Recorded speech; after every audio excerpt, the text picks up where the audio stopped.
Super noticia. Gaia y Hugo van al Mundial. Sobre las 10 horas y 40 minutos horas, los futbolistas cogieron un ave con destino Las Rozas, donde se reunirán a las 12 horas. Comienza el Mundial de Gaia y Hugo Guillamón. Los dos representantes del Valencia en la selección española de Luis Enrique han comenzado esta mañana su viaje a Qatar.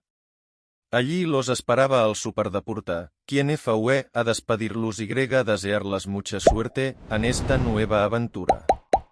Sobre las 10 horas y 40 minutos horas, los futbolistas tomaron un ave rumbo a Las Rozas, donde se reencontrarán con el resto de sus compañeros pocos días del inicio del Mundial.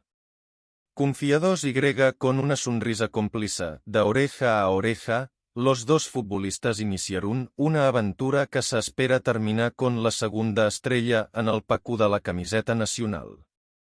En la estación Joaquín Sorolla de Valencia se encontraron con Pau Torres y Aremi Pino, los dos representantes del Villarreal en la expedición.